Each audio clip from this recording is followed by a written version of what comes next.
ঘৰৰ কোন দিশত ৰাখিব লাগে দেৱাল ঘড়ী। ঘৰৰ সঠিক দিশত ঘড়ী ৰাখিলে ভাগ্য জিলিকিব আপোনাৰ। ঘৰৰ কি দিশত ৰাখিব লাগে দেৱাল ঘড়ী। বাস্তুৰ বিশেষ নিয়ম জানো আহক। বাস্তুৰ মতে ঘৰত ৰখা প্ৰতিটো বস্তুৰ ইতিবাচক আৰু নেতিবাচক প্ৰভাৱে এজন ব্যক্তিৰ জীৱনত প্ৰভাৱ পেলায়। আমাৰ সকলোৰে জীৱনত সময় অতি গুৰুত্বপূৰ্ণ আৰু প্ৰত্যেকৰে ঘৰত এটা দেৱাল ঘড়ী থাকে। বাস্তুৰ মতে ঘৰৰ সঠিক দিশত ঘড়ী স্থাপন কৰিলে ব্যক্তিজনৰ ভাগ্য উদয় হয় আৰু সুখ সৌভাগ্য বৃদ্ধি পায়। একে সময়তে বাস্তুৰ ভুল দিশত দেৱাল ঘড়ী এটা ৰাখিলে ব্যক্তিজনৰ নেতিবাচক ফলাফল পোৱা যায়। গতিকে জানো আহক বাস্তুৰ মতে ঘৰৰ কোন দিশত দেৱাল ঘড়ী ৰখাটো শুভ। ঘৰৰ পূব দিশত ৰাখিব লাগে দেৱাল ঘড়ী। ঘৰৰ পূব দিশত দেৱাল ঘড়ী ৰখাটোৱে উত্তম বুলি বিবেচিত হয়।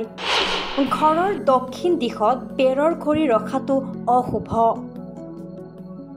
ইয়াৰ ফলত জীৱনত নেতিবাচকতা বৃদ্ধি পায়।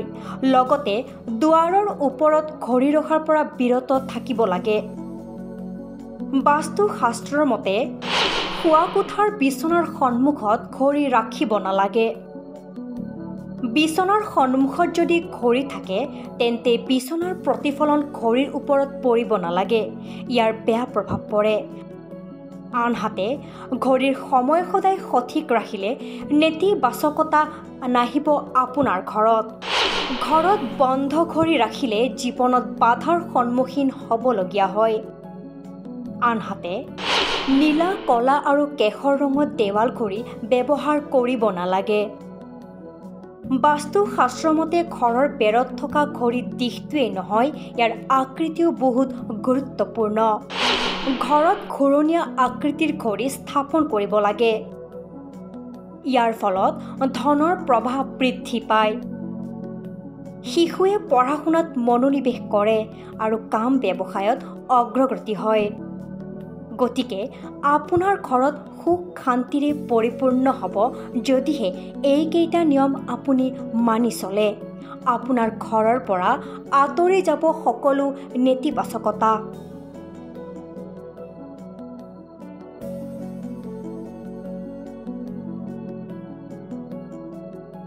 News desk report, rising north east.